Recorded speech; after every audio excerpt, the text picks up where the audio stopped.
Yeah, Barry, let's have have to Tim. use- Barry, let's have Tim answer the question that Larry asked Okay. first. Yes, the staff bathrooms could certainly be used. We could also do a porta pot situation. I guess that's all I want to say for now, because a lot of it has to do with how long people are going to be in the building, and that relates to the reopening plan.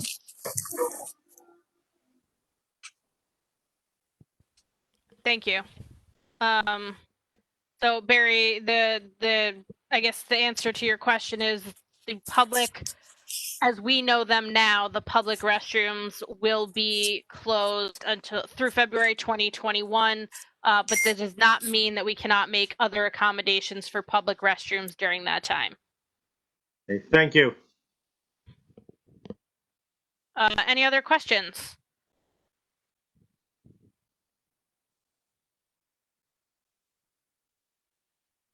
Okay. None. Thank you so much, Megan and Larry, for your update. And so we will move on to committee reports.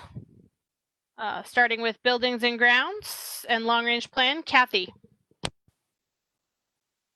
I don't really have anything to report other than what I already reported on at the special meeting with the phone call. So I don't. I have no further meetings or calls that I was on to report on. Thank you, Kathy. Brian Best is not here yet, but I have not received anything that has led me to believe that the Finance Committee has met. Personnel, Barry, and Labor Relations. Okay, we haven't met, but just to bring everyone up to current, the administrative contracts run from January 1st to 20 through December 31st to 22. The director's contract runs from January 1st, 19 through December 31st, 21. Both CSEA units 1 and 2 contracts run from 7/1/19 to 6/30/22, so there's no urgency of any contracts expiring. That doesn't mean we're not going to try to do some things.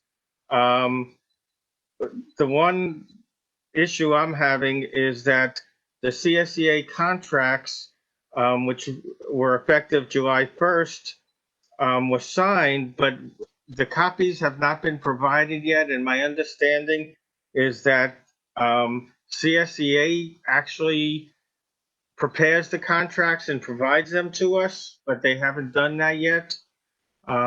So I think we need to make. Margaret, can you verify that CSEA has not furnished us with those contracts? That's correct. We only have the MOA signed.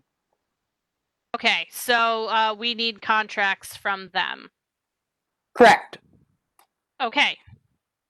And at what level does that need to come from? Is that something that the board needs to push for? Margaret, is that something that comes from you? I can reach out tomorrow to the labor reps and see where we stand on each of those units. Thank you so much, Margaret. Certainly. Thank you. And then just the last thing is that I had a telephone meeting with Tim to try to get up to date on everything. And I guess there are quarterly meetings that are held by CSEA that I'm looking to see about attending or having somebody from the committee attend, just so we're aware of what issues may be coming up or potential problems before they become problems. But I'll be working with Tim on further. And that's it. Thank you, Barry. So that brings us to policy. Noreen. Hi, I haven't had any policy meeting. With the beginning of the school year, has been a little bit hectic and very busy, but now that things are starting to wind down, I can start taking a look at the policy and hopefully have a couple of meetings to start going over the policies that are on the to-do list, basically, to start tackling them. So that's definitely on the forefront for me. Thank you, Noreen. I just want to unfortunately give you an assignment for the policy committee. Looking at the bylaws of the Guilderland Public Library, there are some committees that we have in the past combined, like the personnel/labor management and the buildings and grounds/long-range planning, because long-range planning doesn't meet often. It's only when we need a plan. So by the bylaws, those committees exist separately. So if the policy committee would take a look at the bylaws before any individual policies, and give us a recommendation to the board as whether we should amend the bylaws of the library to reflect how we operate, or if we need to change how we're currently operating to be a better reflection of our bylaws. Okay. So if the policy committee could make that recommendation, and if any changes need to be made to the bylaws, could that be made at the October meeting, so that it can be voted on in November? Because we require 30 days, at least a meeting in between for the bylaws change. So from my understanding, from what you're saying, is take a look at the bylaws to see if we need to make any changes to how we go about conducting meetings. Is that what I'm understanding? So it's specifically having to do with the committees. The bylaws outline specific committees that operate, and we've sort of combined them informally. I don't know if it was ever done by a motion that we combine the committees, but it exists in the bylaws that they are separate. So Okay. we need to, if the committee structure is currently working, then we need to change the bylaws to reflect it. And if not, we have to change. If it's not making sense, then we need to make a change to how we're operating. But all of those committees right now, when I did committee assignments, I made the same people on the committees that were informally combined. Okay. Okay. I can definitely look into that. Thank you so much, policy committee. No problem. Thank you. Yep. So then we have the UHLS report from Herb Hennings that I can read. The September meeting of the Upper Hudson Library System Executive Board was called to order at 4:35 p.m. on September 9th, 2020. This was a virtual meeting. Minutes of the prior meeting were not available. The director reported that approximately 80% of base state aid was awarded after cuts were made by the governor. Checks for other state aid lines are in the pipeline. The governor held back 22.6% of the funding because of the state fiscal crisis. There will be a proposed 2021 budget presented at the October UHLS board meeting. Smart. Delivery and staffing are the two largest areas of expenses.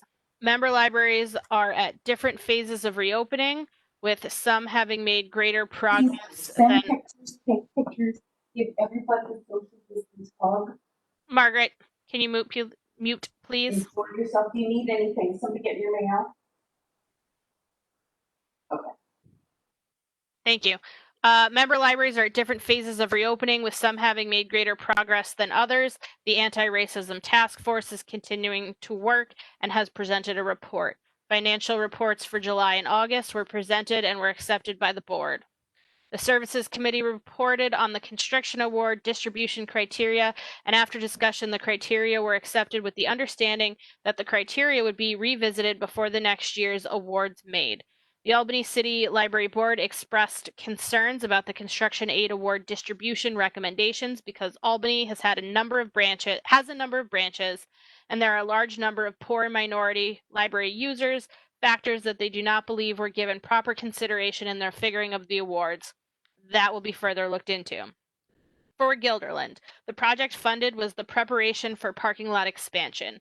The maximum eligibility for funding under the guidelines is 50%. The total cost of the project is given at $263,105, and the maximum possible funding would be $131,552. Given the amount of funding available, the recommendation for Guilderland was $120,661, which is 46% of the project. That is consistent with the funding projects of other libraries eligible for 50%. The meeting was adjourned at 5:35 p.m. Respectfully submitted by Herb Hennings, delegate to the UHLS board. So thank you, Herb.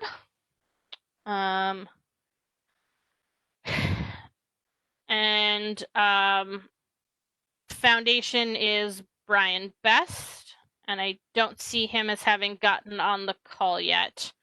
Tim, do you know if the foundation met this month?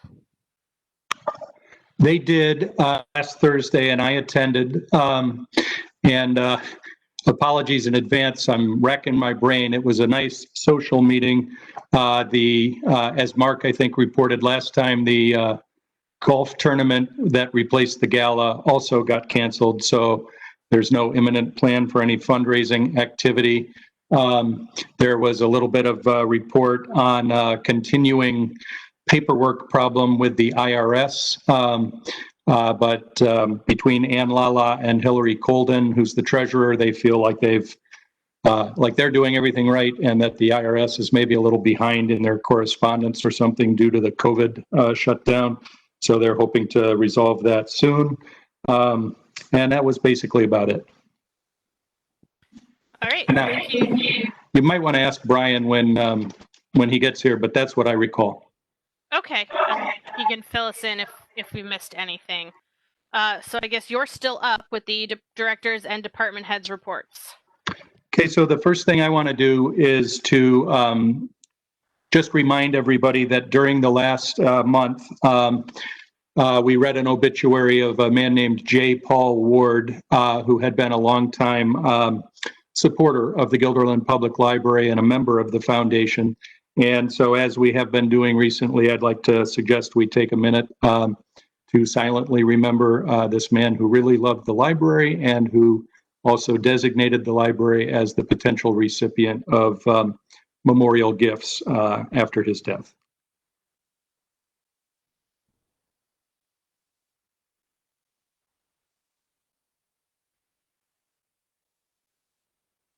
Thank you. The general areas I've been working on, of course, are the building project, the reopening plans, the construction grant, and working on the ever-changing field of air purification.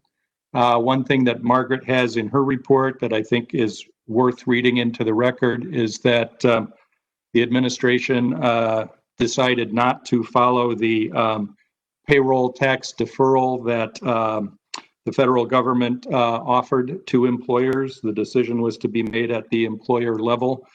We decided not to do that because there are many unanswered questions in the executive order, such as will people have to pay this money back in January or thereafter? Will there be interest charged on it? How to handle longevity payments? How to handle people who have two jobs, of which we have several, and how to handle people who leave our employment after taking the deferral and before it is decided whether it needs to be paid back or not. So in consultation with accounting and HR firms that we work with, we decided that that was a little bit of a messy situation, and that the overarching opinion among Carol, Margaret, and myself, I'm speaking mostly for myself, these are my words, but I believe we all agreed retirement is an important benefit, and we should not monkey with Social Security without knowing the full facts of what is being proposed. So back to operations of the library, curbside pickup is working quite well. Staff is also strongly involved in weeding the collection. Board members are sometimes, in my experience, surprised to know that books leave the library as well as coming in. And this has been an ideal time to work on that. We're sending the books out largely to books, but a few to local agencies that we try to help and provide them with copies of books. It is an important thing to do for libraries all the time on a cyclical basis, but it's typically done in a big way right before a renovation, because any books that are not in your collection that are perhaps dead wood, you don't have to move them. You move them out instead of moving them around. We'll get into reopening later, but I do want to thank 4 employees. Diane Bruins, our principal library clerk, Lauren Vincent, a senior clerk, Christina Ronald, our L2 for collections and electronic services, and Maria Buell. They are the staff members who came up with the Norman Skill browsing proposal. I want to point out that in August, the number of reference questions we answered doubled from July, which is awesome. We have added Hoopla last December, just before the system added it, and we have 841 new patrons for that electronic service, and just under 10,000 patrons reading ebooks and other electronic materials when you combine that with Overdrive. It's easy to miss this, but we've added a wonderful source at this time of high unemployment, an online source called Learning Express Job and Career Accelerator, which helps people work on resumes, professional certifications, interview skills, etc. The craft kits being picked up by families at the front door of the library are a huge hit. To date, every time we make them, they're gone in about a day, and we've given out over 300 of them. We had 5 librarians and a board member in the youth services department. The board member was Noreen, who read story time read alouds for the website. Those are quite popular. You know, I don't personally have time to take in a lot of online programming, but I was pretty impressed with a 9-week Magician in Training Academy. So this is a program that requires interested people to come back over 9 separate sessions, and it was well received. I want to give a shout out to the Collection Services Department for getting caught up on the backlog of over 100 boxes of new books that were in the building when we entered. When I read through these reports today, the Maintenance Department and the Circulation Department reports were not yet in the packet, although I know that you've received them and I've read them separately. They are both shouldering a tremendous workload. And so I want to kind of shout out to those folks as well. And that is my director's report. Thank you so much, Tim. Is there a motion to accept the directors and department head reports for August 2020? I see Barbara and Marcia. So motion by Barbara, second by Marcia. All in favor? Aye. Aye. And may I ask a question of Tim on those reports? Of course. Tim, you know, I read the maintenance report, and there was a lot done by Northeast and some other folks looking at the ventilation systems. Are we convinced we're up to code and we're where we need to be with COVID and everything else, with the way our filtration and everything is? So I'm going to try to answer that quickly, but as you probably know, it's a very detailed subject and very time consuming. Right. First of all, you're probably using the phrase up to code just to mean in good shape. There is no code yet for this. You know, I would go beyond that and say up to the recommendation for COVID, what the shopping malls were required to do essentially. Right. So, okay, I'm going to try to do this without getting too into the woods. Shopping malls are required to have their air filters from the intake systems at MERV 13. That's a very powerful rating. Prior to COVID, we were at MERV 8, and we've moved up to MERV 10, which is the highest MERV level that we can use with our existing system. So the system is changing as part of the renovation. We are getting 5 new rooftop air units on top of the building. So we're still looking at how those can be integrated into an air cleaning system.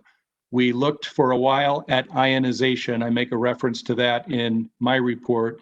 And we could have put an ionization system into the existing air intake system that would have also worked with the 2 new units. We have 3 units on the roof now, and we're going to have 5.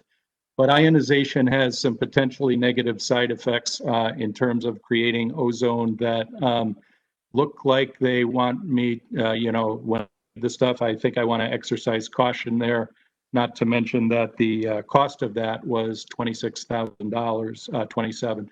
And so right now, I have a pending question with our architect as to whether the new air intake system is capable of handling MERV 11 or even MERV 13. The reason we can't handle MERV 13 right now is because the holes in the filtration are so its airflow in the equipment that we've got. And there are a lot of buildings of our size that are in that similar situation. I believe going forward that we are going to need to upgrade in some way in order to ensure the public and the staff that we are in the safest work environment that we can be. And so right now, my focus on that particular question is getting the answer that's pending with the architect. And also, we are looking at portable HEPA air filtration rolling units, I guess you might say. And these are, well regarded in the literature we've been reading and the webinars that we've been taking. For small rooms, you can patch one of these into a room for $300 to $500. For larger rooms, you're looking at maybe $1,500 per room. So we're looking at that. I did bring it up at the foundation meeting last week and said that there might be, based on those kind of numbers, $5,000 to $10,000 worth of HEPA machines that we might want to deploy in the building once it's complete, and that I might be looking to the foundation to help us fund that. As a random related note, the state has already begun telling us what questions will be on our required state annual report for next year, and one of them has to do with unbudgeted expenses related to the coronavirus. So that's kind of where we stand with that right now. It's an important question for the staff, which is obviously concerned about safety, but and I'm concerned about that as well. But I think it's also an important question for the public. I think we're going to want to be as good as we can be for the benefit of all the human beings that are in the building. But of course, the ones that are in there the most are the staff. But at MERV 10, we're okay to open, keep our staff, do what we need to do at this point. Yeah, technically, every consultant and webinar we've looked at says you guys are fine. One of the differences between the malls and the library is that the air intake units at malls, because they're so large, take a mixture of air from outside and from inside and recirculate it. And that air, by definition, contains human-borne pathogens and so forth. Ours, because of the size of our building, only bring it in from outside. And the air above the building should be relatively free of, the coronavirus and the flu virus and et cetera. One of the nice things about the HEPA systems is that they also filter pollen and dust.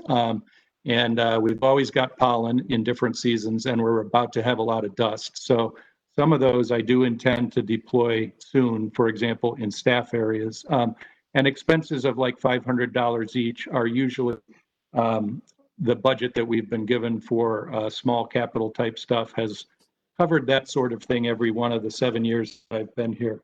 The coronavirus is certainly the most significant new challenge that I've seen that hits that budget line in 7 years. But I think we can probably handle it, as well as reaching out to the foundation for some potential support. Thank you. Okay, so there's a motion on the floor. I'm going to call the vote again.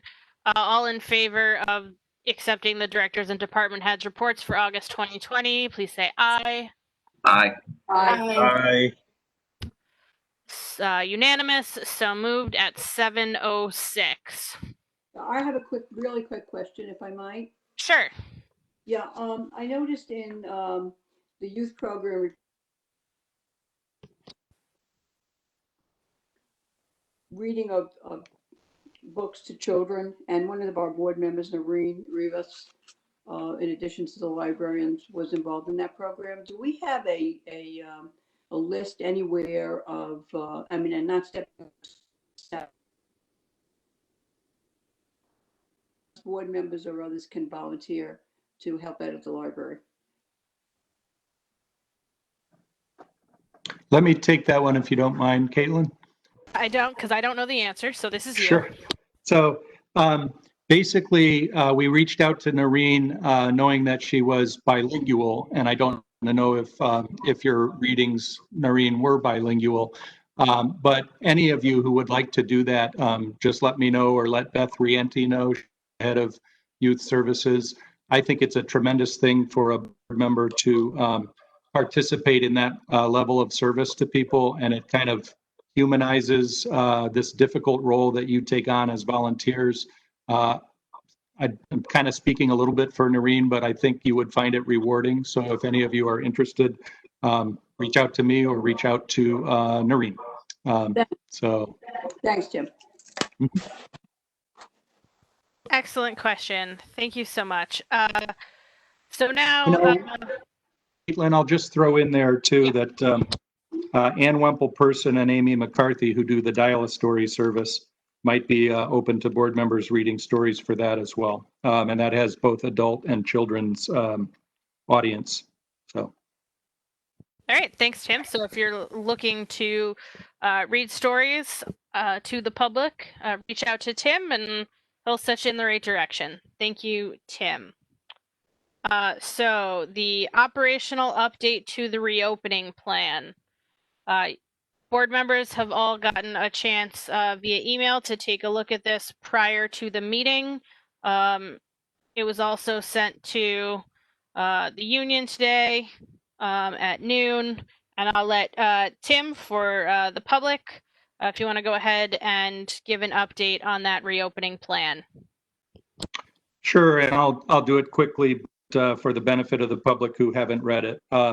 So I recommend the following updates. The first thing I say in the document that I need to clarify is that by a 10-0 vote of all 10 people in attendance on May 21st, the board affirmed modifying the UHLS reopening plan and personalizing it to Guilderland. So we had that vote on May 21st and issued the reopening plan on our website on May 27th, and all of the steps in it up to 4.1 out of 6 different modules have been done.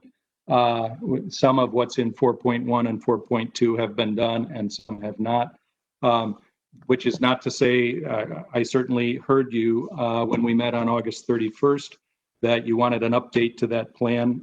So that's what I provided here.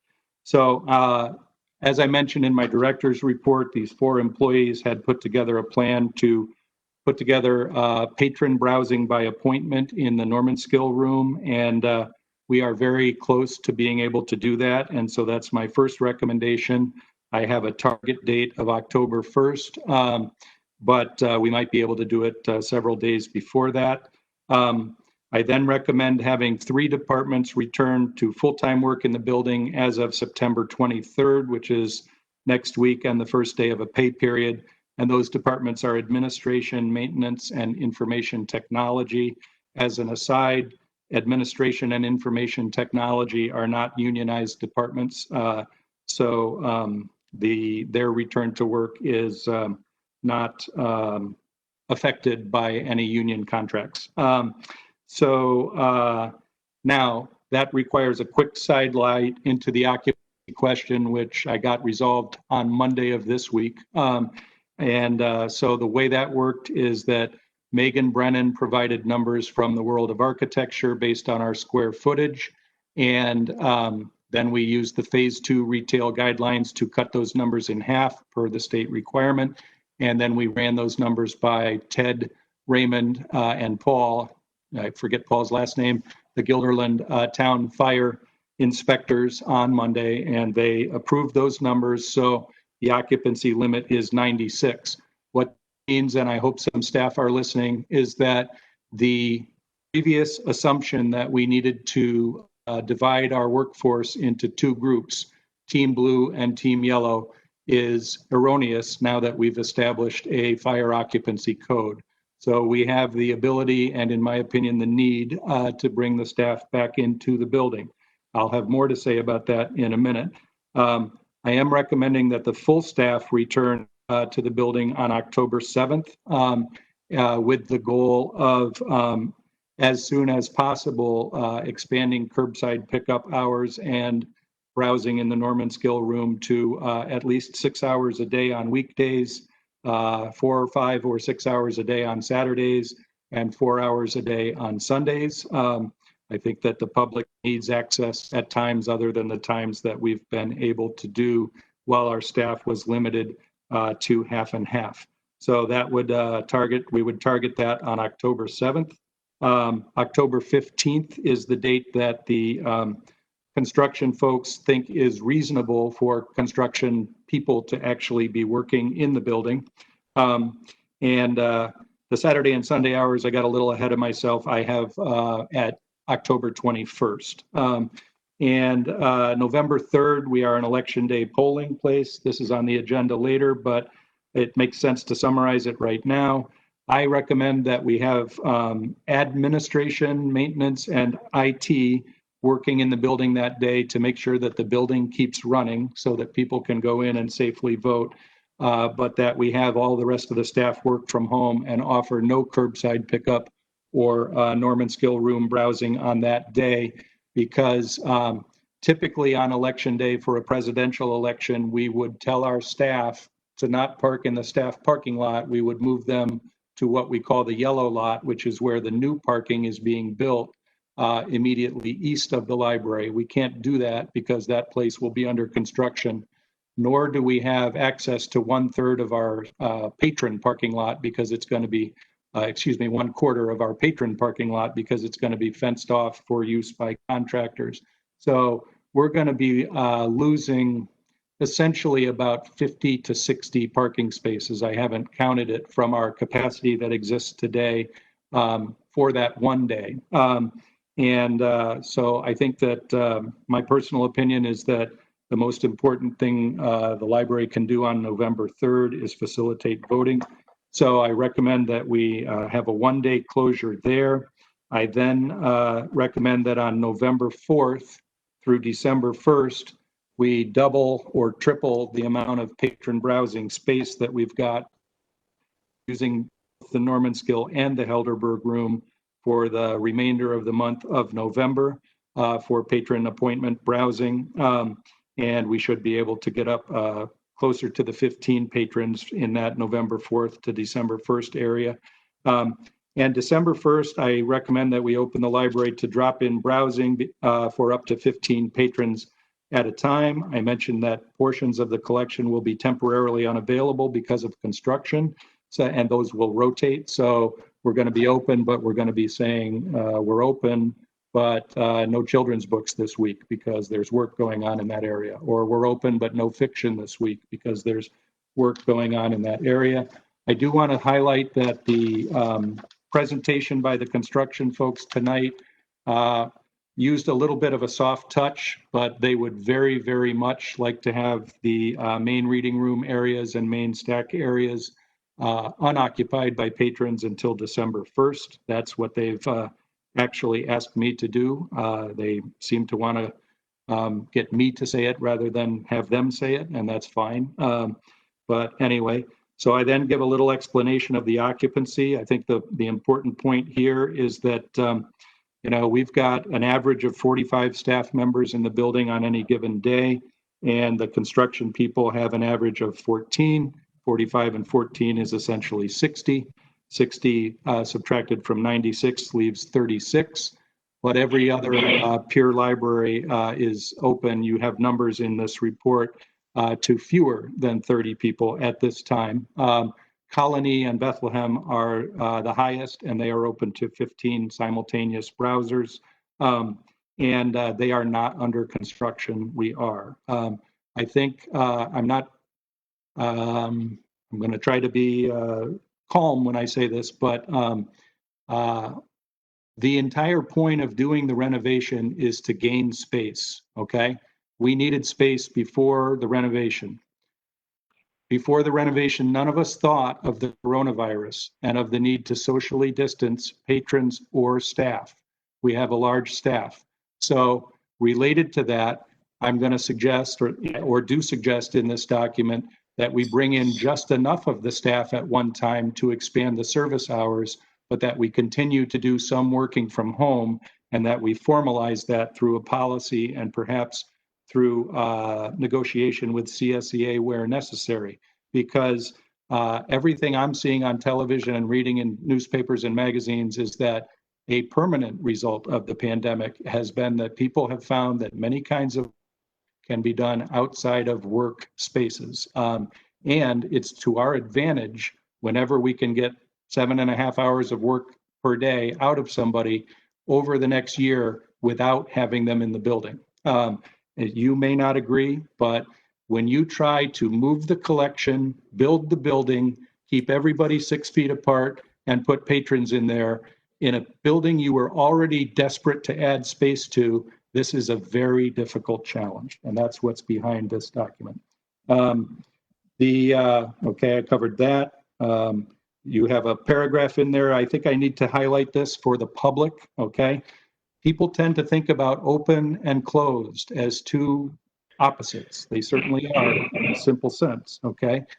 But when a patron emails or calls and complains that Colony is open and we are not, we are putting almost as many books out into the community as Colony during the last couple of months, okay? So what does open mean across the system as of yesterday? Almost all libraries are still open limited hours, though ours are a little bit behind. We're open 4 hours a day. Others are 6 to 7 hours per day. I'd like to rectify that. There are only 1 or 2 libraries in the system that are allowing patrons to sit down and use a computer, and it's 1 at a time as opposed to 9 at a time, which was our current rate. There is no meeting room use anywhere in the system, and none is planned before January 1st. There are no live programs anywhere in the system. None is planned before January 1st. And remember, those libraries are not under construction. They're just responding to the coronavirus. Most libraries are not allowing anyone to sit down anywhere in the facility. When they describe themselves as open, they mean you can come in, find something on the shelf through browsing, check it out, and go. So concerns about study space for kids, I understand the concern, but I do not have one parent or one child since March 13th when we closed contacting me about that concern, nor do I know of any other library director who has dealt with that. There are only 2 or 3 libraries that are offering photocopying in any sense out of 29, and none of these libraries are accepting any cash or levying any fines. So there are 21 libraries currently allowing 0 patrons in. I personally think it's a little bit dangerous sometimes when we make a simple comparison between us and a peer library and say, they're open, you're not. It's not quite that simple. The libraries that are open are allowing the following numbers of patrons in: 3, 3, 4, 8, 10, 12, 12, 15, and 15. I am proposing we let 15 in, which is the maximum of any local library at present, and that I remind you for the 3rd time, none of those libraries are under construction. And then lastly, for the benefit of the public, even though the board has read this, the policy we passed on, you passed on May 21st indicates that if the virus gets worse, we could go backwards on all this stuff. So I think that's just important that we need to say that. Libraries could close again if the situation gets worse. So I know that some of you, I don't want to put words in your mouth, not all of you agree with me, but our staff and me as an administrator have a very, very significant challenge to meet service expectations in a building that's under construction during a pandemic. And I hope that you feel that you know a little bit more about this than you did on August 31st. And I'm happy to take questions. Tim, I have 1 or 2. All right, Richard? The first question is really a suggestion. I have two suggestions. One is in regard to people working from home. There was a question raised last meeting about accountability and productivity from home. And I'm in no way accusing our staff of lacking any initiative when they're home, but I do think there is a legitimate concern, even in myself when I work from home, about my productivity at home versus in the office. So I just think some administrative controls, if you're comfortable with what's there at present, let us know that. But if you think something more needs to be done in terms of discrete units of work output, if something like that can be measured. But I think that's the key thing to everybody working from home, and I'm fully in favor of it. The other thing, and I need to say, and as the, I think, only health professional in our group of trustees, is that I think we need to be more specific about if things worsen and what's going to happen. I mean, our current positivity rate in the county, in the capital district, is hovering around 1%.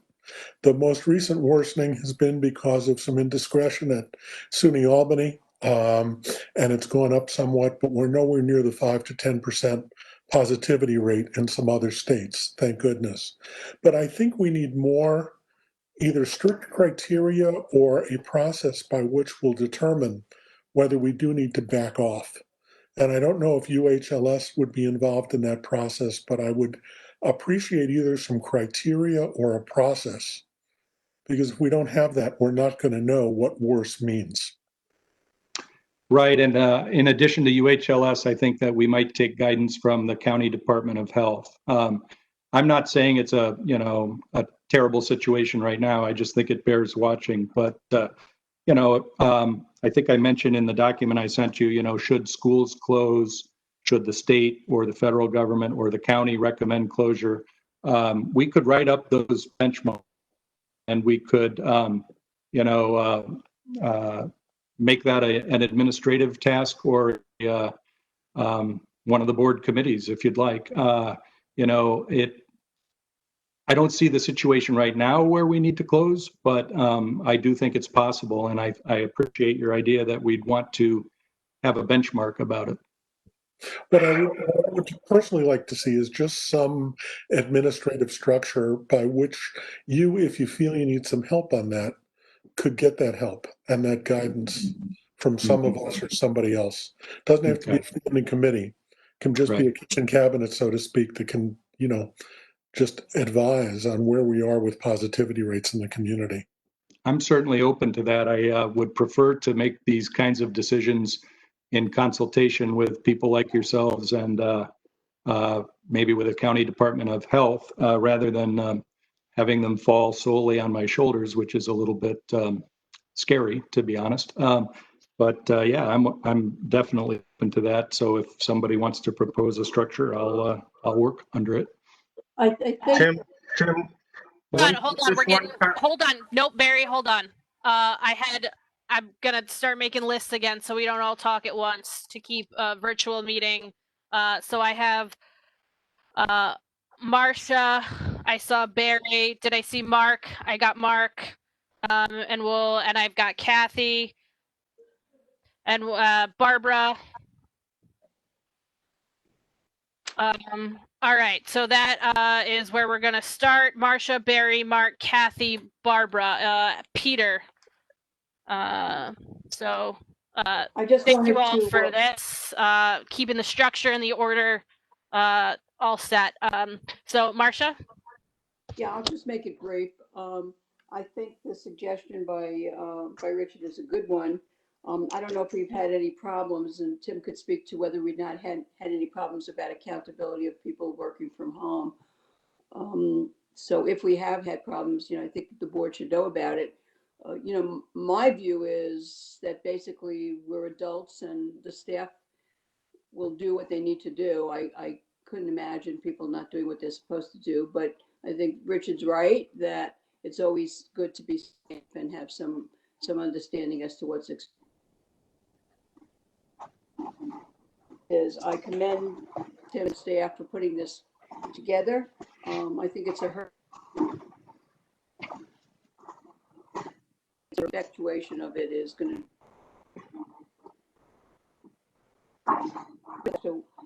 the what-if scenarios regarding closing, I think a lot of that is going to be guided by state and local.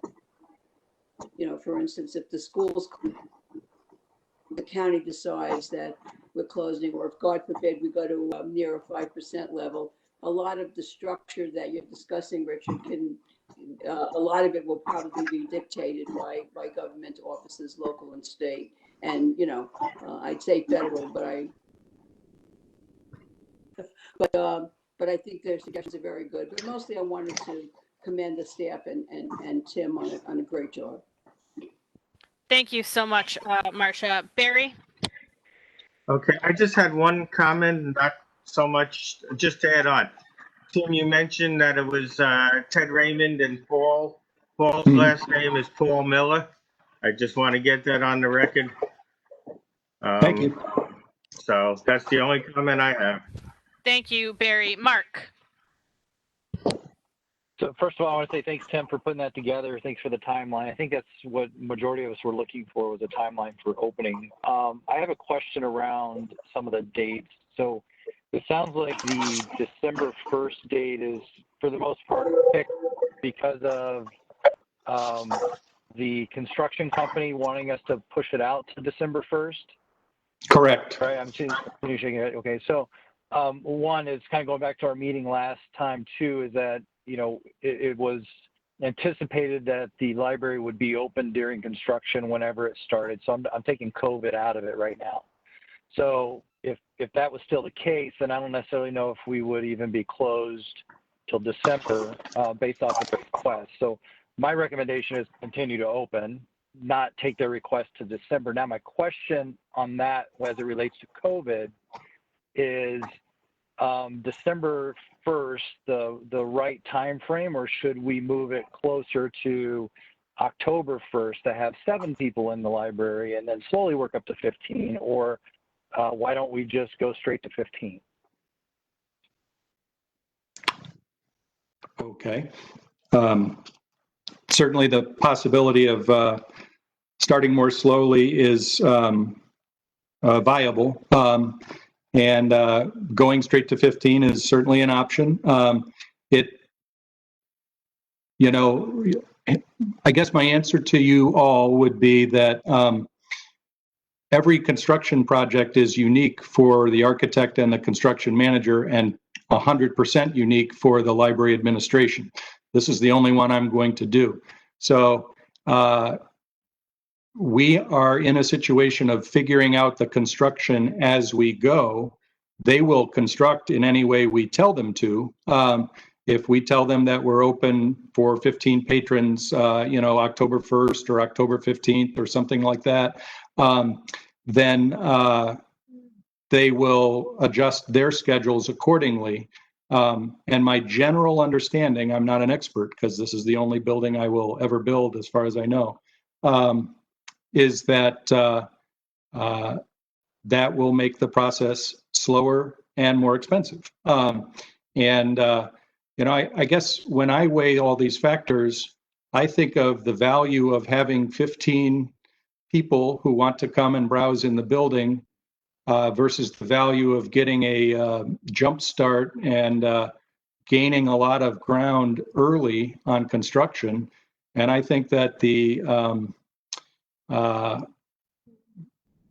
if I were voting, which obviously I'm not, I would vote to do as much construction as I can while the public is relatively okay with the fact that access is limited. And I believe the timetable I've laid out kind of cuts between the two realities. The reality of needing to get the library more open, I certainly agree with that. But also the reality that you know, this is a major construction effort, you know, and you know, I was in all the meetings, obviously, with the architects and with board members and committees and the public and so forth. And yes, we said to people all the time, we're going to be as open as we can possibly be. We didn't say we were going to be open with this black and white version of what open means that I believe some people have. We said we would be as open as we could possibly be. just this week, I'm in a meeting with Turner Construction and Butler, Rowland, and Mays, and they say, what are you going to do about the collection? And I said, I don't know. That's why I hired you. So you make it up as you go along, and you make some choices, and I will make whatever choices you guys guide me to make. But right now, the document in front of you is my judgment that there's more to be gained by getting ahead on the construction and thus theoretically saving money than there is by letting 15 people in the building as soon as possible. Thank you, Tim. Mark, you're all set. Thank you. Kathy? Yeah, I wondered if you had any more detail about your proposals to let people browse by appointment in the Norman School room. I didn't really see a lot of detail about that. Were you thinking of having like one person at a time make an appointment? And what were you going to put in there, and how are you going to you're quarantining your books for 3 days. So what was your plan on that? Sure. I'll give it a brief summary, but there is a lot of work that's been done on that area, first by the 4 people that suggested it, and then by almost every member of the library staff weighing in with suggestions and so forth. So the idea would be to start in the Norman Skill room and to use the exterior exit, which is ADA compliant. It's a fire exit. That's what it's there for. But there's a sidewalk right outside it and so forth. And we would have patrons self-register with software that's available that we've researched. It's free. And they would pick time slots of 15 or 20 minutes. We haven't quite decided on that. And the room would be full of bestsellers and new books, which are the highest demand items, and also children's material and just other things that we know through our circulation patterns are the things that people want the most. Movies presumably would be part of that as well. They account for 33% of our circulation on average over my 7 years. So every day we would be putting new material in there. People would check it out at a self-check machine, and there would be 2 in the room. The proposal has had at various times 2 staff members in the room, 1 staff member in the room, and 0 staff members in the room. Right now, I believe we're kind of leaning toward 1. There's a lot more detail than that, but that's the detail that I think you guys probably want in a meeting that, I'm here all night. I'm here as long as you need me, but, I could give you 20 minutes of discussion on it. I've got documents right with me, but that's the basic concept. And then after the election, you would be free to expand that into 3 times the space, counting the Helderberg room. And the additional factor that would help the construction is that if you were able to fill both of those rooms with collections, that's that many collections that are not out on the floor in their way. Okay, so you're not concerned about the use of materials and the need for quarantining things and if somebody like flips through something and puts it back on the shelf, that's not a area of great concern. Thanks for bringing that back up because I did not address that. So obviously if they check it out, then when they return it, it'll go into the sheds and be quarantined and then cleaned. But no, while we do have some staff members that are concerned about that, and we may have some staff members who are concerned because they fall into one of the high-risk groups and may not want to work in the room and may make a request not to work in the room. We'll cross that bridge when we come to it. But we, by and large, many of us do not see it as much different than picking up a can of soup in the grocery store and then putting it back down, and then the next person comes along and buys that can of soup. The transmission of the virus, and I don't know if Richard would want to weigh in here, but everything I've read is that it is far more likely that you'll get it from being breathing air that someone else has just expelled than from touching a surface. So requiring them to wear masks and limiting it in the smaller room to 5 people at a time. And then once we do the larger room, I would think you could get 15 at a time in the 2 rooms. Should provide the social distancing that's necessary. And as a quick aside, you know, I underemphasized when I was on my rant there just how difficult it is to find space for 60 people to work in that building in a socially distanced way.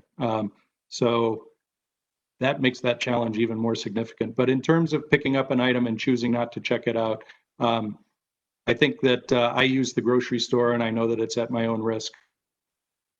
Say that to our patrons, and you know, we will sanitize the room every night as is required by New York State of any business. And we'll keep doing that. That kills some germs and viruses. And, you know, if people want to browse the library, this is sort of compromise. I would point out the concern, if it is a concern of yours, is greatly magnified by doing it in 20,000 square feet than in 800 or 900 square feet. Well, it wasn't really a concern. I just was only asking because of all the quarantining materials, and I thought maybe it was a concern of people who work in the library. I mean, I go to the grocery store too, so I mean, it's not my specific concern. I was just asking because of the quarantining of materials. Thanks, and I hope I didn't. Thanks, I hope I didn't in any way. That wasn't my intention. It is definitely a concern for some people, including some staff members. So to use a related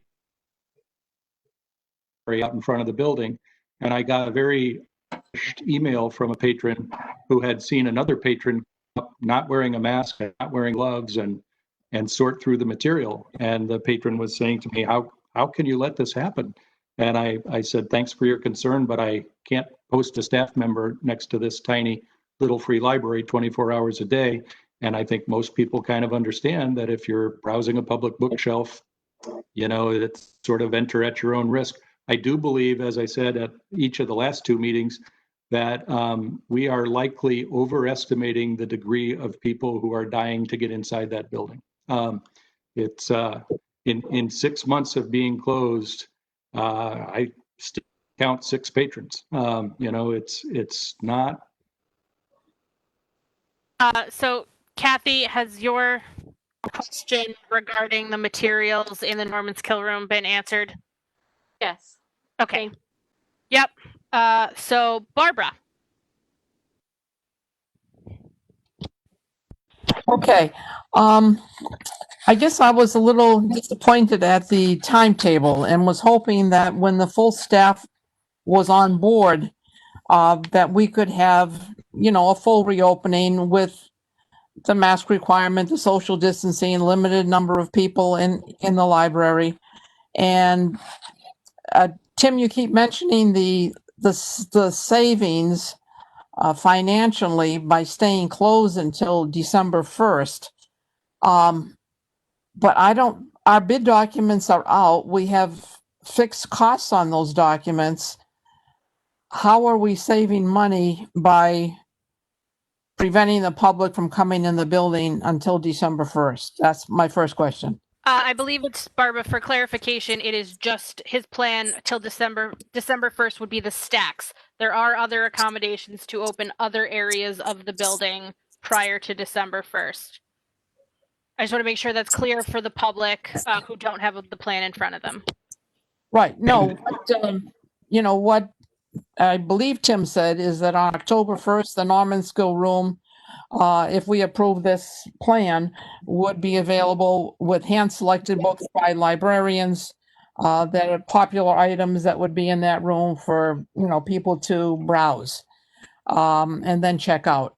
I understand. Yep, it's okay.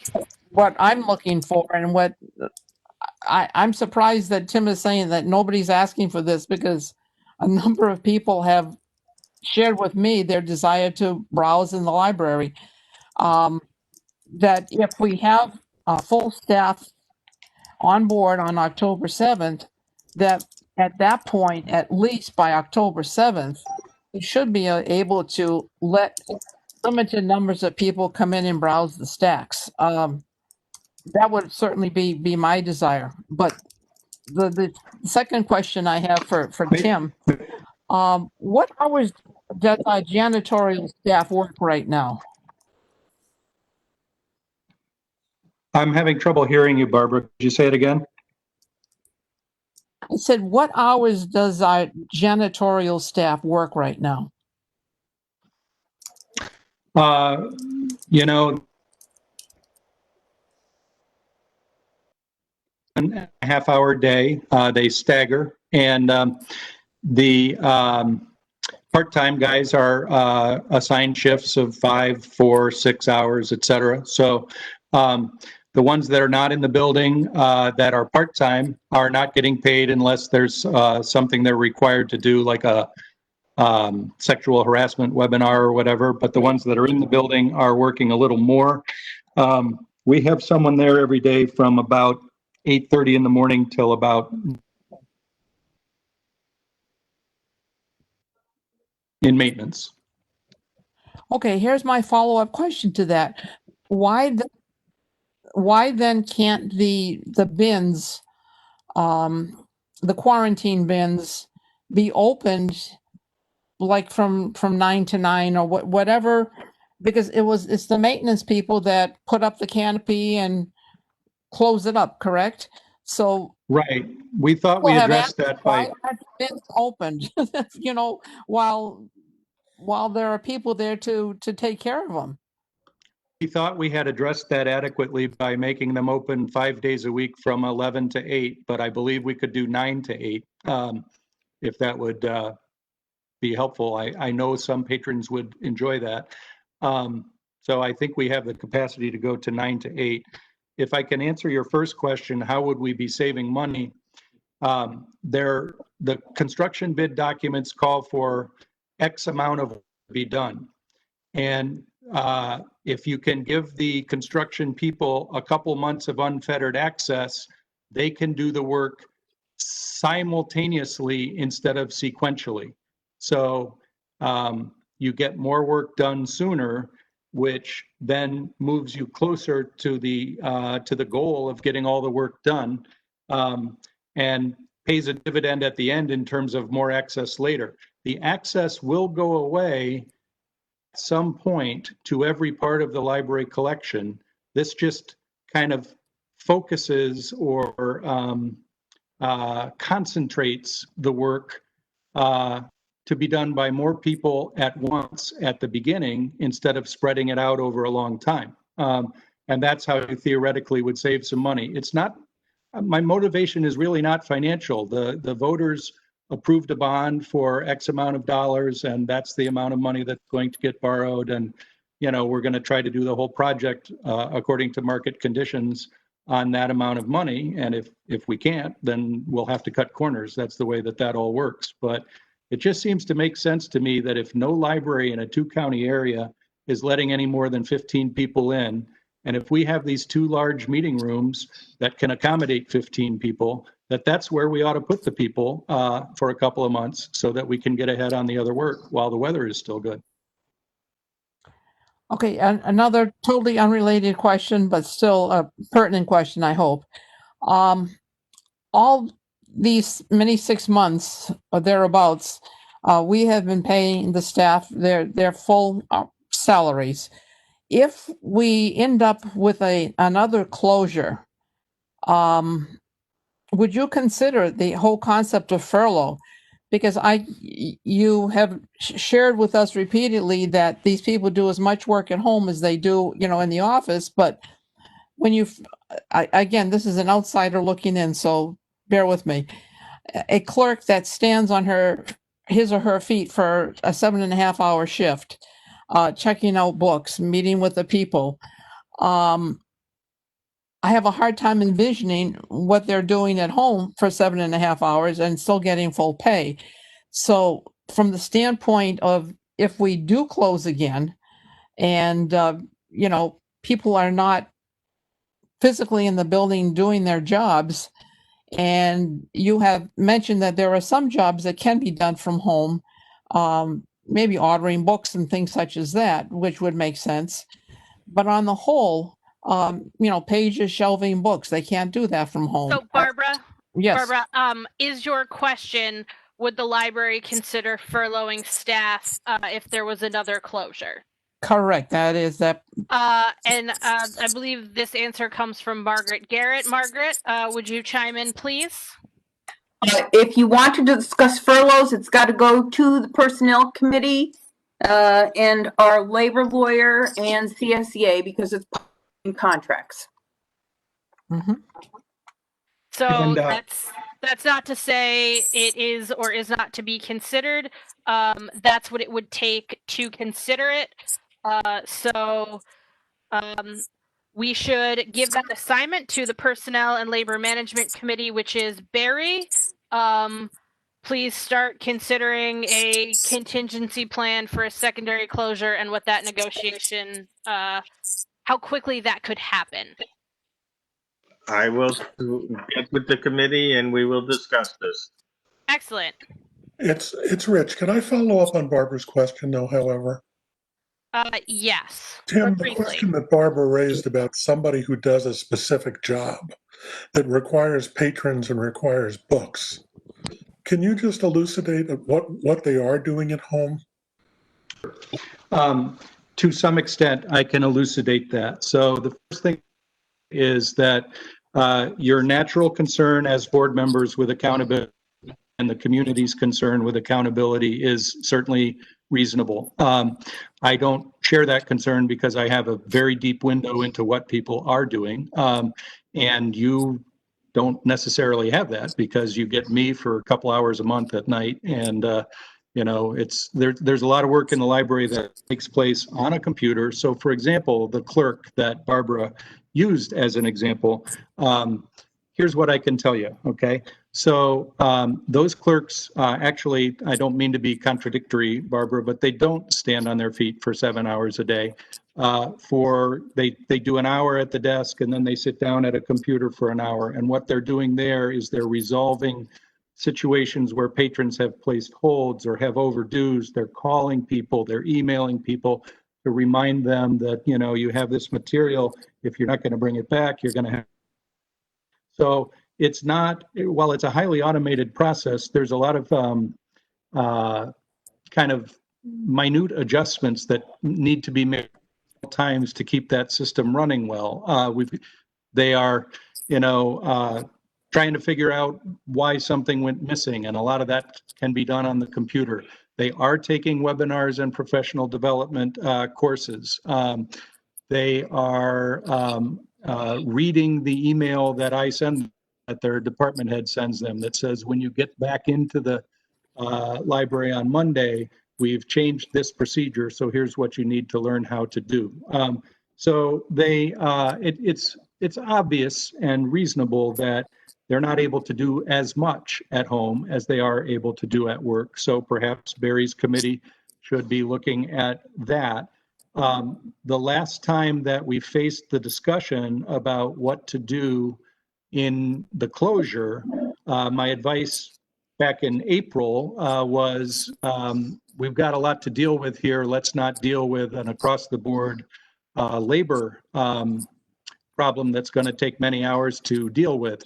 But if we do have to go back into a closure mode, I would think we'd want to do it a little differently than we did last time. And one of the things, for example, that Upper Hudson has said that I'm not sure I agree with, but they have said, we can assure the public system-wide that if we have to go back into closure, we can still provide curbside pickup in every library.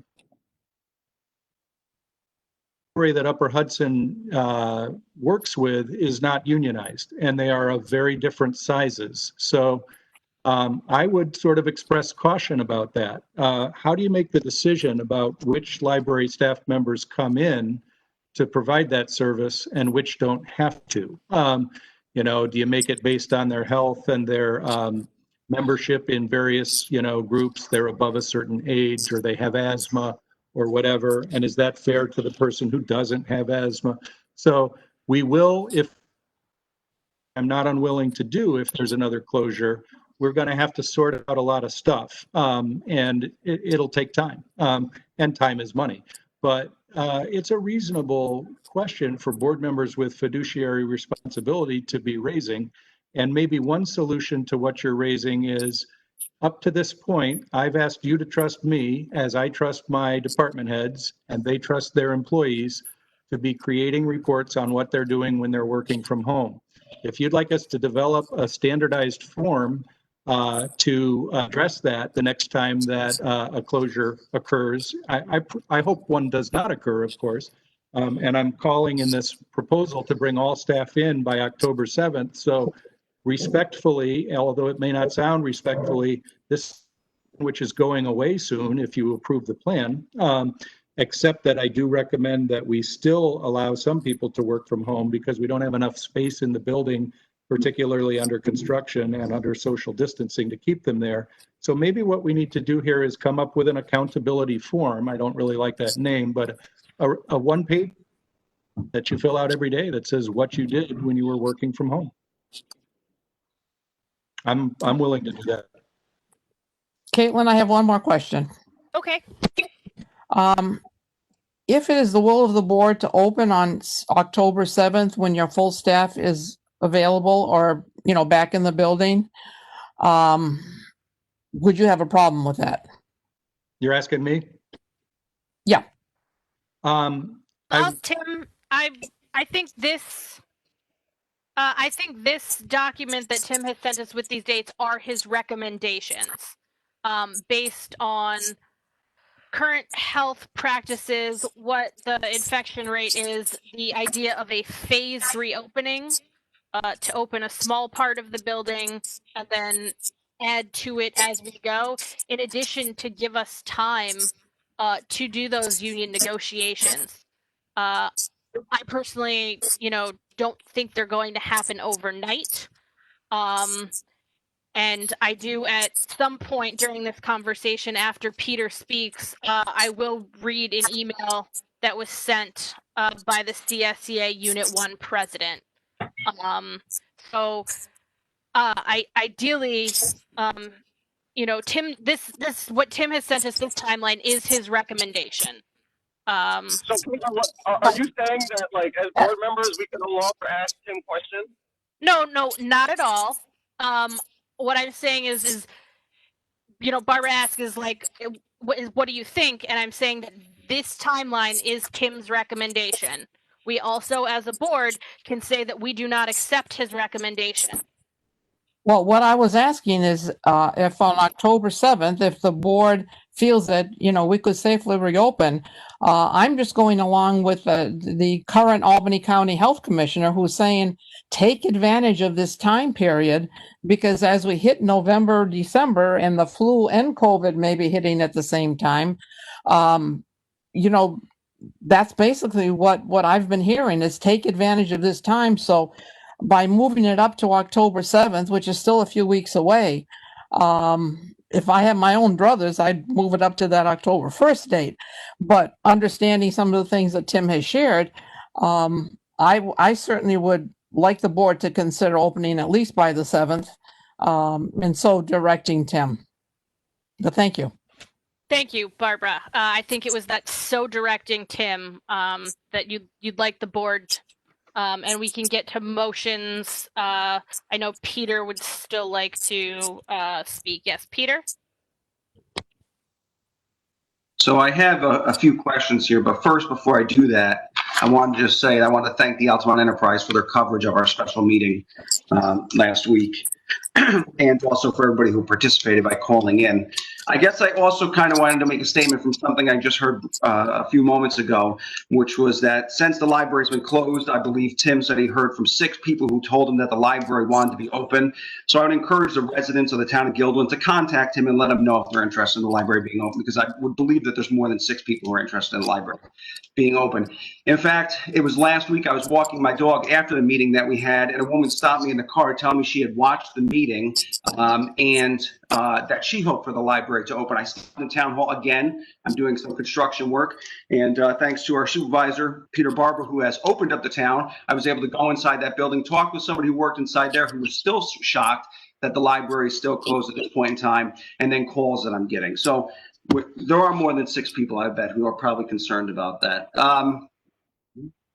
But let me get to my questions here that I had. One was, I know we talked about the furlough here and saying that, we'd have to go through the union process. Are we currently bringing any new people on? So are we hiring, or do we freeze hiring at this point in time? Tim? We have not hired anyone lately, although we are looking to replace a clerk at this particular time. It would be my recommendation, and obviously I'm the one who makes the decisions here, that we freeze all hiring until the library opens up and allows residents to come back into the library again. And maybe we can talk about that in the future, and no more promotions until the library opens up. The other thing is, you mentioned the full staff coming back to the library. If we cut it down to half of the staff coming, rotating them every other day, or however you choose to schedule it, if that was a situation, we'll be able to increase from more than 15 people coming into the library, jump that number up. And also, I would encourage you to please take the construction workers, who will most likely not be in the building most of the time, take them out of that number where we're saying that we're limiting the amount of people coming in. So I don't know if you could kind of talk. Okay. So there are many ways to rotate staff, Peter, but our staff is providing the service we can with 30 people in the building. That's what we've got right now. So if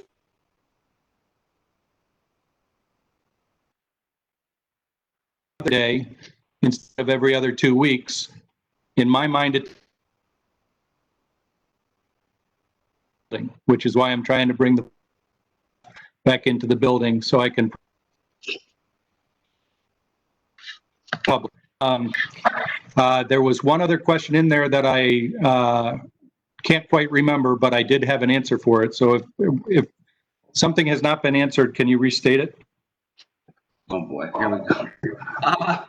You talked about a hiring freeze. You talked about it was in relation to the construction workers being in there and being counted in the number, because They hopefully have, inside the building, they have separate entrances. Hopefully that's what we've talked about. No?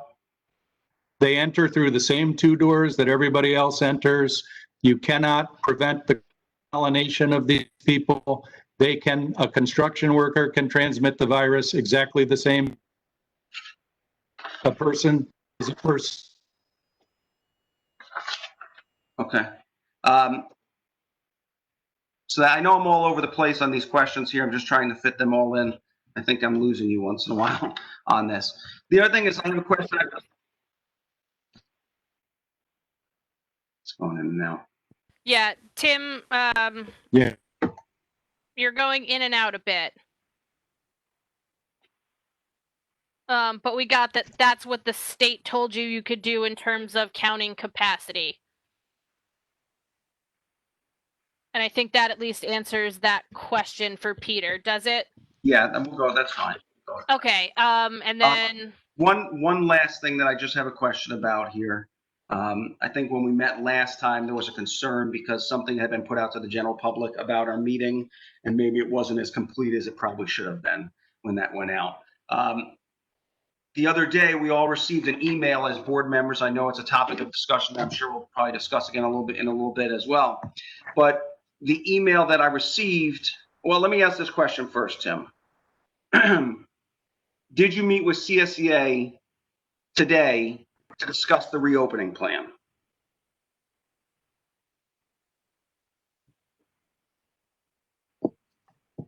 Peter, I can't hear you. I said, did you meet today with CSEA? I can't hear you.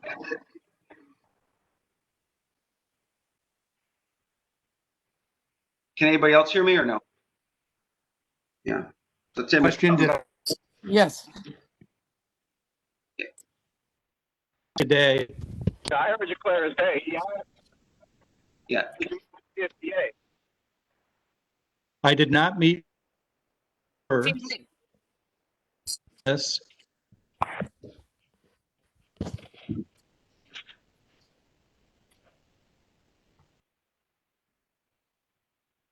Tim is having some connection issues. Tim? You're gonna have to start this over. Yeah. So I was hoping Send an email. Hey, Caitlin, maybe you could respond to the question. Or Margaret, somebody. So Tim, can you give us a test and see if you're back? No, Can you hear me? Margaret, do you Tim has not met with, sorry. To my knowledge, Tim has not met with CSEA on this, but my understanding is he forwarded of the reopening plan later this afternoon. Okay.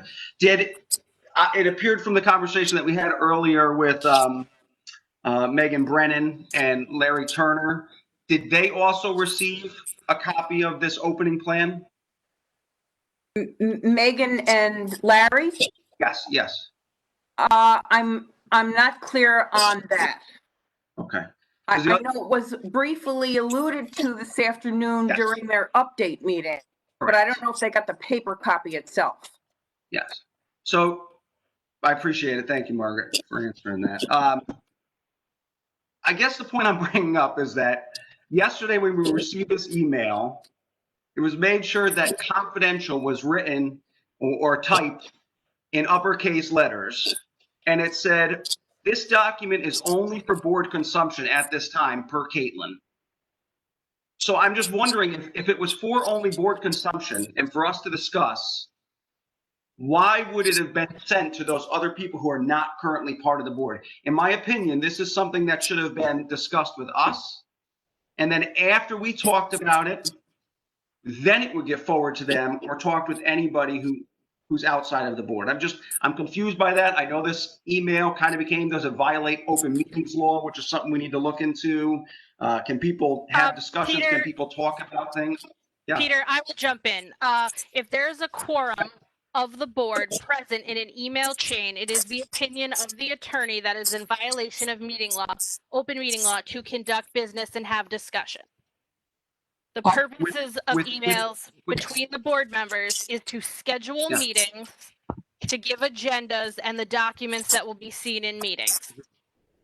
With all due respect, as I went through my emails today, and I'm getting off topic and going to something completely different, and I really would prefer not to do that. But as I went through my emails, I can tell you that I checked to make sure that people who might be against this email chain have in fact in the past participated in email chains. And I've been here for 8 years. 8 years. I have never, ever seen a situation where we were told that we could not talk in an email into a recent topic where people are concerned or attempting to push something a certain way. And that's my concern. I appreciate that, Peter. And I will say that I feel like that's directed at me, and that is fine. Yep. I have only recently become president. I have taken this role quite seriously in looking up to make sure that our board is doing things to the letter of the law.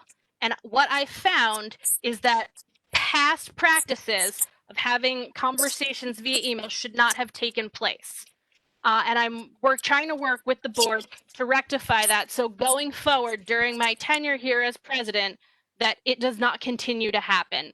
I have checked with Chris Lanchanton, and the email actually came back from Patrick at the firm. And that was the opinion of our attorney, is that we should not be having discussions via email amongst the full board. Barbara has something she wants to share. I just want to clarify that because I have an opinion here. I really question their opinion because let me read this. This is an opinion from from Mr. Freeman, who's the head of the group. He says, if email communications are made via a listserv or other means through which the members receive them at different times, and there is no instantaneous or simultaneous communication, that circumstance will be the equivalent to the transmission of inter-office memos. In that kind of situation, the recipients open their mail at different times, and in my view, the open meetings law will not be implicated. In like manner, if a series of email communications among members of a board of education or whatever involves action taken by the board, I would then agree that a meeting would effectively have been held. Nevertheless, I believe that there is a distinction between that situation and the one in which the members via email or telephone exchange questions, information, or points of view, so long as there is no virtual convening of a majority and votes are not collected or taken. What he's saying there is that if you are in a group chat with all members present, that would be considered a board meeting. You cannot vote, but you certainly can exchange information, and this opinion shows up in a number of the advisories. So I have no idea why Chris mentioned or Patrick. I would like to see actual wording where they say, where the advisories say that you cannot have that kind of communication amongst board members. Okay, may It I- has been past practice, but I am reading from an actual opinion here. And if somebody can show me an opinion that contradicts this, I'll be certainly glad to read it. But this Sure, clearly states I that we believe I have s- authority I bel- to do I that. believe I sent the exact verbiage from the attorney today, that it could be viewed as a violation of open meeting law, and it was their recommendation that it is not our practice.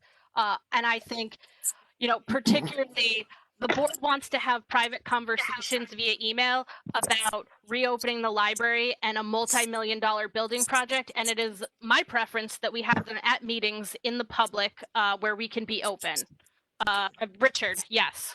I'd like to make two comments. One is that I think the comments there from Robert Freeman, who is no longer head of the Committee on Open Government, but I think his comments are relevant, and I would like to see those comments forwarded from Barbara to our attorney to see what the attorney says about those comments, because, two lawyers, 5 opinions is what we really have. No offense, Kathy. I would like to say that I have been against this trading of opinions by email for a very different reason. I think it's ineffective and unfair. The reason I think it's ineffective is because the reason why we do business and do business well is because everybody has the opportunity to hear everything that everyone says, unless they're not at a meeting. When we committed to this position, we committed to being available for meetings and committee meetings. Not all of us have the ability to check email several times per day. And I find that an asynchronous conversation, such as an email, is a very ineffective and unfair way of doing business, because not everybody can respond. Not everybody can hear the basis of the opinion that's being expressed. I think it's just a very ineffective way of doing business. And I think inquiries can be handled in a different way, such as Kathy did with her inquiry about specific numbers of people in the building. But in terms of debating issues, it shouldn't be done via email where only certain people can look at it, and other people are not looking at it. Any debate we have should be done in this forum. Totally one man's opinion and based on other boards that I've been on. Thank you, Richard, for that opinion. I am going to look for the email from Patrick, very specifically, and I will forward his email directly to the board with his opinion, and I will in turn ask him about Barbara, about your open meeting law opinion that you found, and I will ask him what he thinks about his opinion contradicting this opinion that is out in the public. However, it's my feeling we should trust the opinion of the person who would have to defend us if we were found to be in violation of this. But Caitlin, I also think we should make a decision on whether this is what we want to do and how we want to conduct business, regardless of what the law tells us. Correct. And I agree with you that our communication need to be not just open to the public, but to the board. I was at work all day and I didn't have a chance necessarily to respond in the timeliness.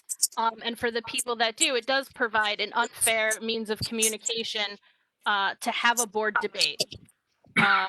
Marcia, you seem to be unmuted and like to chime in. Yeah, just briefly. There's a difference legally between advice and an opinion. Law firms generally like to give advice. They're loath to give opinions because they have different weight and different.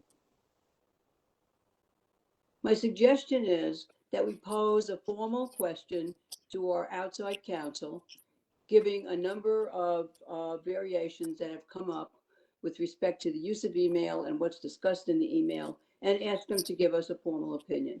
Once we have the legal opinion down and understood, we can work around that to see how we want to handle emails and discussions.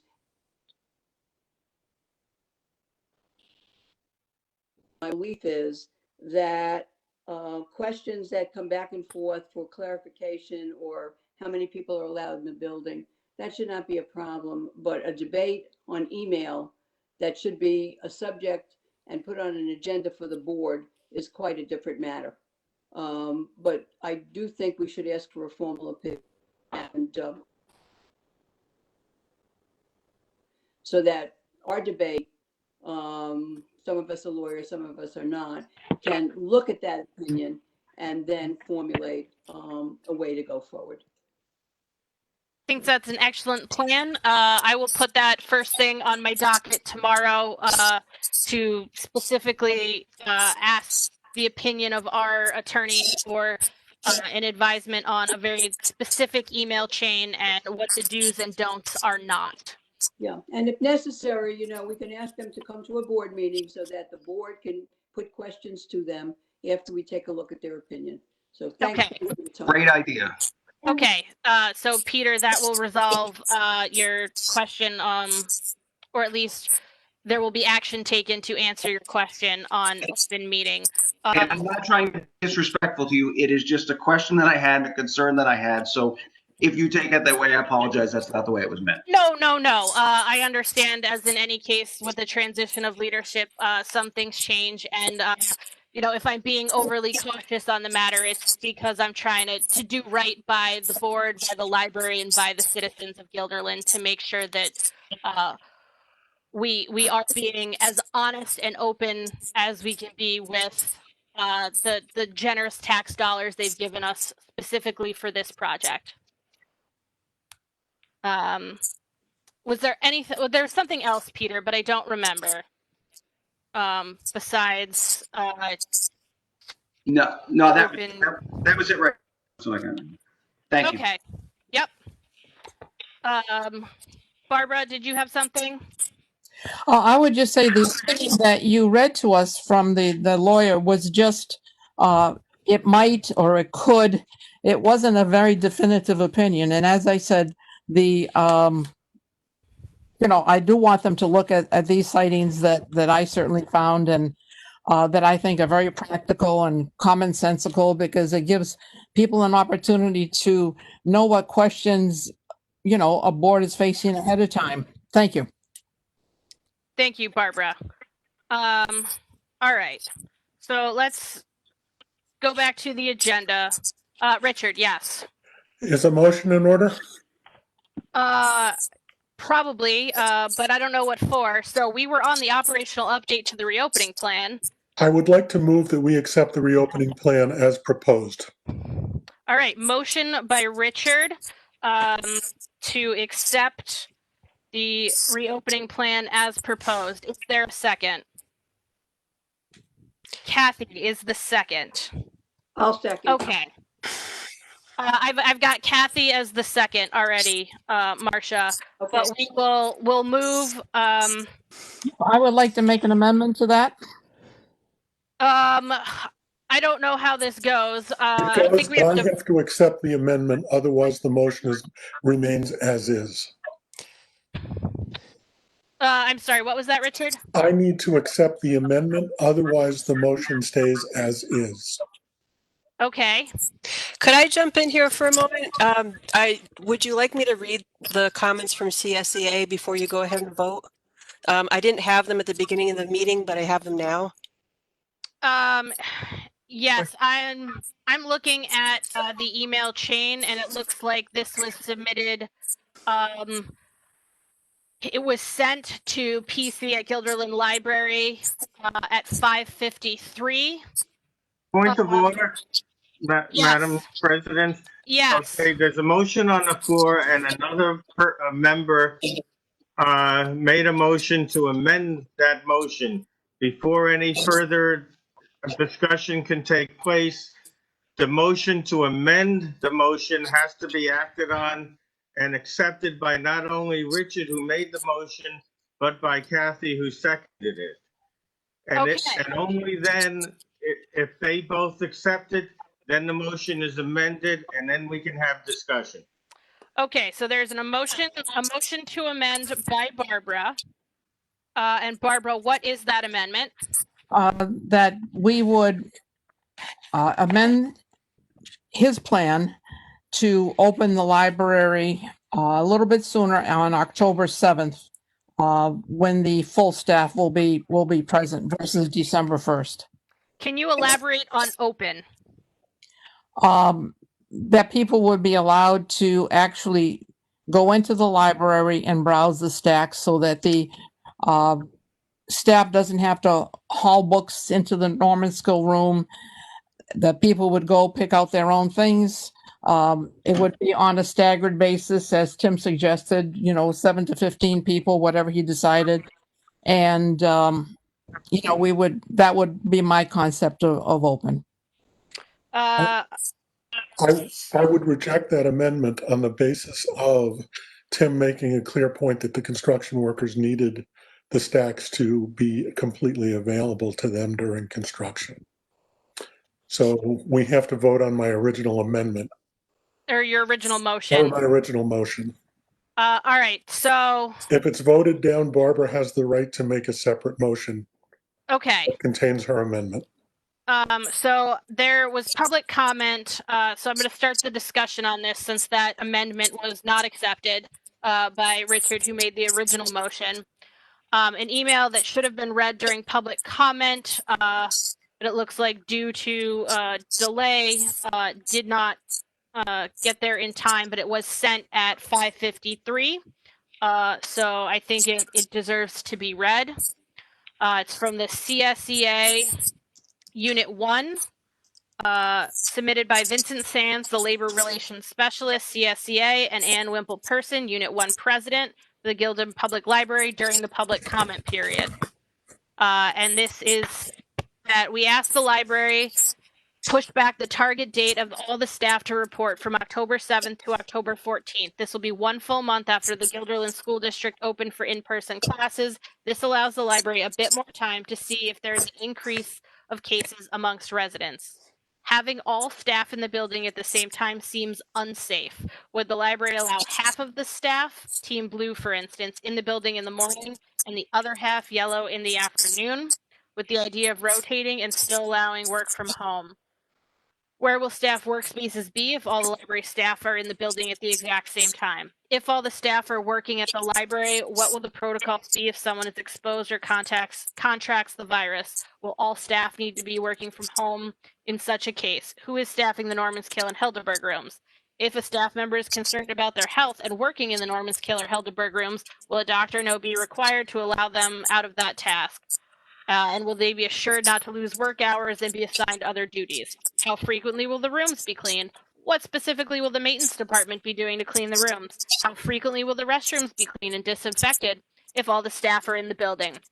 Are toilet seat lids being installed to avoid possible toilet plume? What flexibility will there be in scheduling at-home work for both part-time and full-time workers? We would like the library closed to staff on election day and the day after to allow full and thorough cleaning, just as GPL did for primary day. We agree that the library and CSEA need to develop a working from home policy. Where will the construction be taking place? When the construction workers are inside the building, where will staff workers sit so they're not on top of the construction workers and vice versa?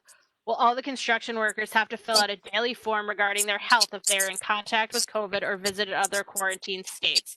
Thank you, signed Ann Wimple-Person. So this is just the tip of the iceberg, I think, in terms of the conversations to be had with the union regarding the staff returning to work the construction workers and patron access to the building. I believe it was in light of these concerns that the reopening schedule, the recommendation Tim gave was to have time to have these conversations. Barry, I saw a hand up. Yeah, I just want to emphasize, based upon that email, and as well as Peter's comments, it's definitely going to be imperative that the contracts that were agreed to and signed be provided, so when we're working on this thing, whether it's the entire board or whoever has those contracts in front of them when dealing with the situation. Correct. And Margaret is going to take care of that, Yeah. reaching out to them straight away. Yeah. So we need to get it. I mean, we need to tell them we need it now. Sure. So there's a motion on the floor to accept the plan as presented. An amendment to change the plan to reopen the building as of October 7th was not approved by Richard. Is there more discussion on Richard's motion? Richard, you are on mute. Sorry. Did Robert's rules that I made an error. So I think we should have a copy of it available. But I posted the correct language. The amendment to the motion should be voted on separately. Okay. If the amendment is accepted, the amended motion then needs to be voted on. It's not up to me to accept it or deny it. Okay. But I apologize to the group. Okay. So Barbara has an amendment to amend the plan to allow the public to browse the stacks beginning October 7th with limited numbers. And so Can you do a roll call, Caitlin? I'm going to ask. You I'm need going to ask. You need for a a second to second. the amendment.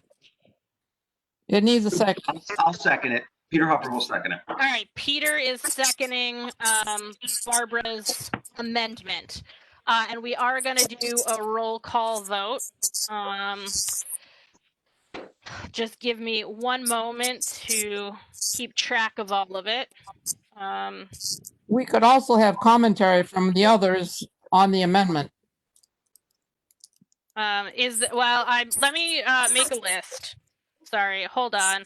I'll make a list. I'll call on everyone to see if they have a comment, and then we will have a roll call vote. I want to remind everyone that once we go into a vote, there can be no more discussion and no giving the reason behind your vote. It should simply be yay, nay, or abstain.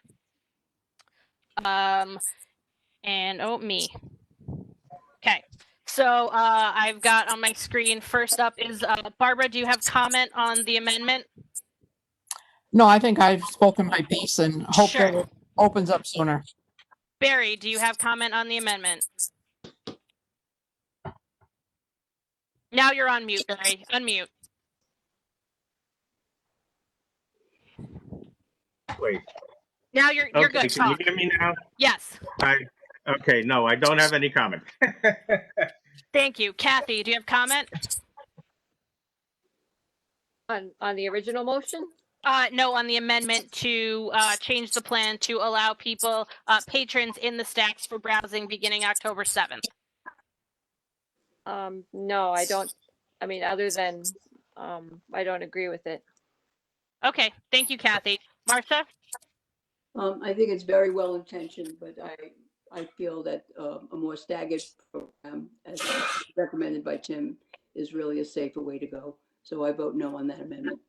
Okay, we'll get to voting in just a second. Mark, do you have comment? Mark has no comment. Noreen?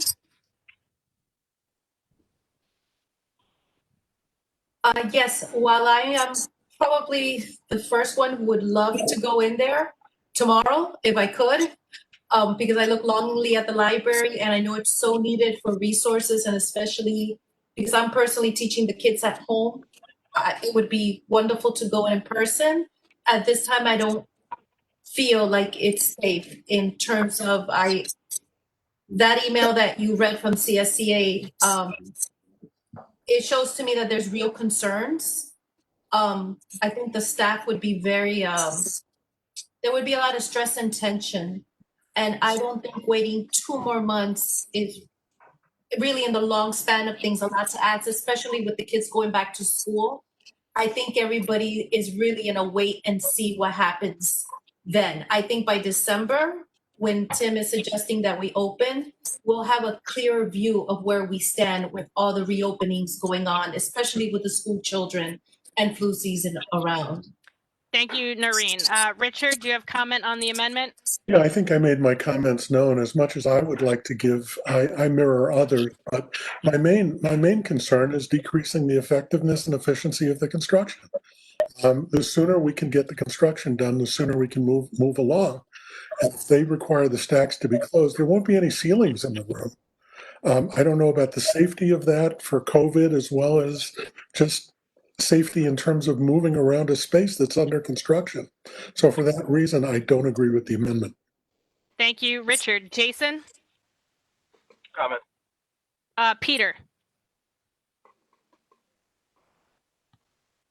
I would just say that I would be in complete support of opening up October 7th. I think we're doing a disservice to all the residents of the town of Guilderland, especially our young people who are trying to do schooling, a lot of them for remote learning, who have no access to a library because we've just decided to stay closed. Mark, you've decided to comment. Yes, I have. Thank you. I would agree with opening early. I'd rather give the public the choice to come in versus telling them that they can't. So leave that into their hands. If we can open safely for the staff, then I'd rather give it into the public's hands on whether they come in or they don't. Thank you, Mark. Jason, have you decided to comment at this time? I have no comment. Okay, well, I want to vote. you were off mute, so I wasn't sure. You know, well, I would love to see the library open and everything about life go back to normal. You know, you can't decide that the pandemic is over because we're over it. And the CSEA email says there's a lot of concerns and things to still be worked out. Time needs to be taken to do that. A phased reopening is prudent. And I'm not sure having all of the staff back in the library and opening the library on the same day for patrons is prudent. I think at least give them a couple of days to have full staff back in the building before we open up to full patrons. You know, would at least help services run better. We haven't had full staff in the building for months. And to say, you all have to come back today. Oh, plus patrons are coming in. I think that just is rushing everyone into something that doesn't need to be rushed. So is there any more comment? Barry? Yeah. I didn't comment in the beginning because I wasn't sure how I actually felt. And I needed a minute or two to think about it and listen. And my comment now is that I am going to support Tim, the library director. You know, he is the one who oversees the library, who deals with the public, who deals with the employees on the day-to-day basis. And I'm going to defer to his experience and expertise, and I'm going to support the motion to approve his plan and not to change it.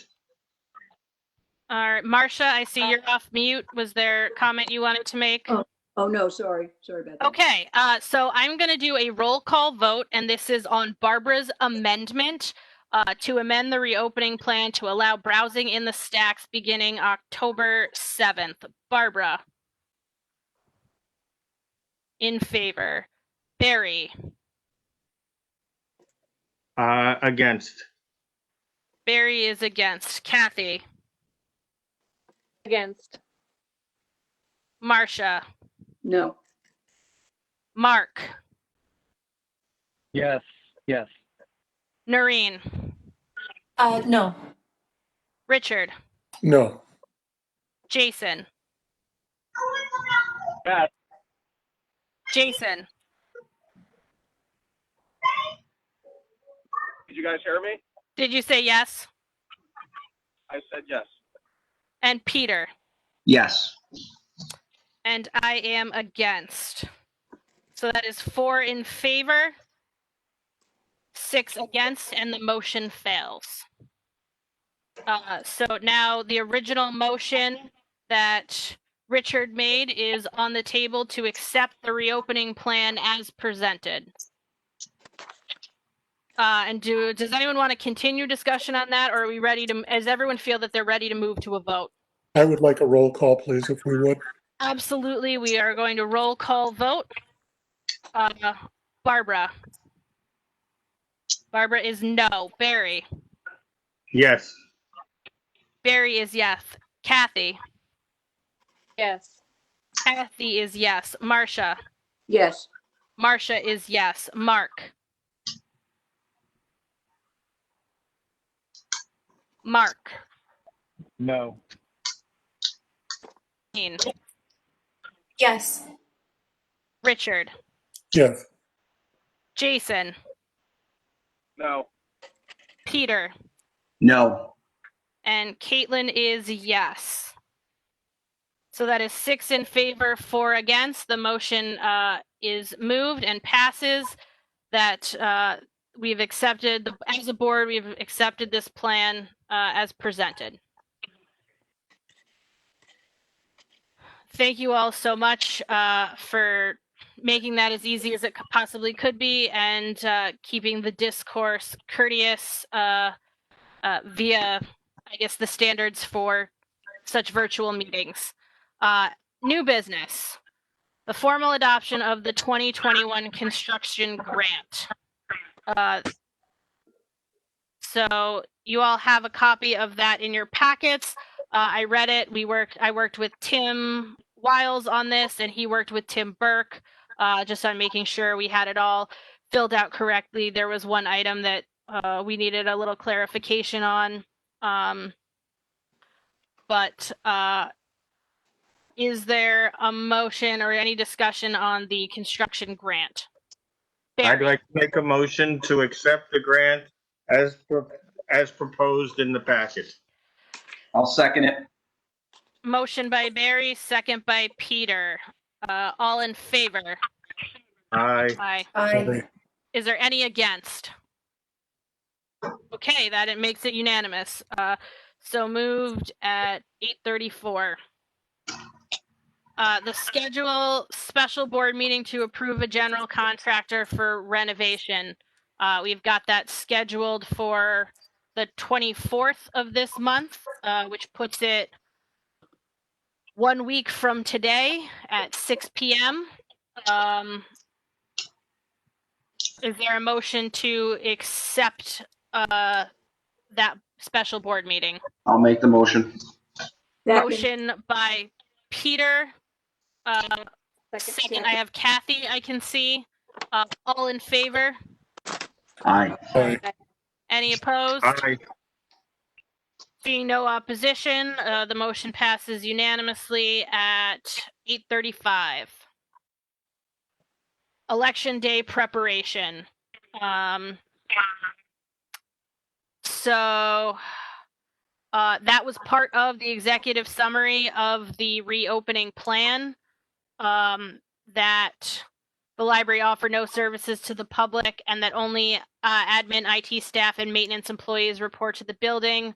1/3 of the parking lot will be fenced off for construction, and the auxiliary lot that we'd ask employees to park in on prior election days will be also taken up by construction. So it's my understanding that that was part of the executive summary of the reopening plan that was presented to us, and that it does not need a separate motion. Is there anyone who is in disagreement with that opinion?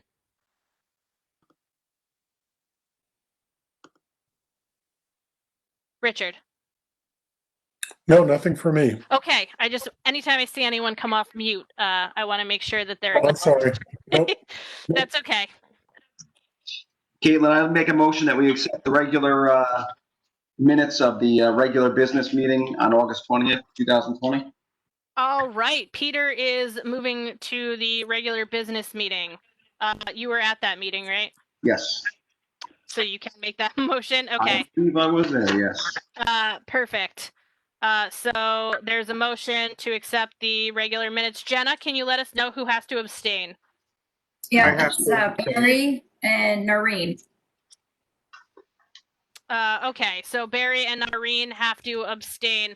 There's a motion by Peter. Barbara, you look like you want a second. Yes. So motion by Peter, second by Barbara. All in favor? Aye. Aye. Any opposition? Jenna, you have the abstentions of Barry and Noreen. Correct. All right, so that makes us 8 in favor, so moved. Minutes of the special board meeting, is there a motion to approve those? I'll make a motion.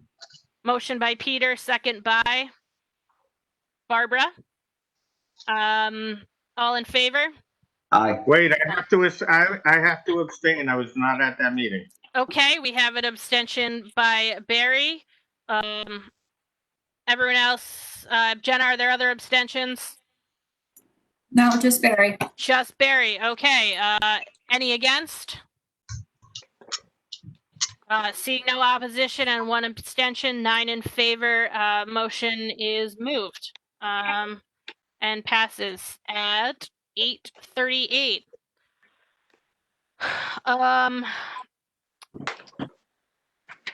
Is there any more public input, Luann? No, I just checked email and Facebook. No other public input, although I did want to say that the comment that I said at the beginning, Peter was asking who made the positive comment about the library, and the person was Laura Castleman. Thank you, Luann. Is there anyone on the line who needs to make comment as a member of the public?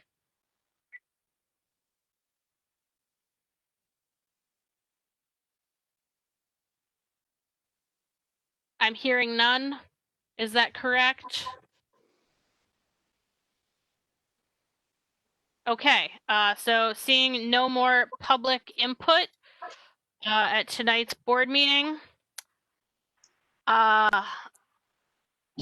I have a motion to enter executive session pursuant to Public Officers Law Article 7105F to discuss the medical, financial, credit, or employment history of a particular person or corporation, or matters leading to the appointment, employment, promotion, demotion, discipline, suspension, dismissal, or removal of a particular person or corporation?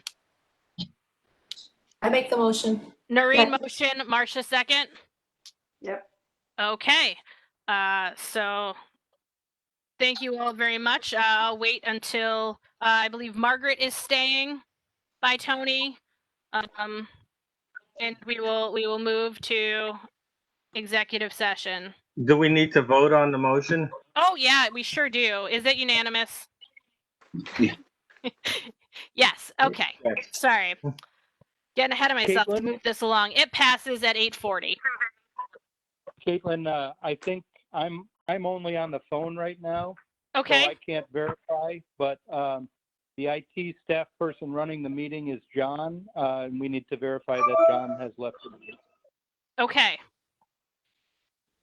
Then only you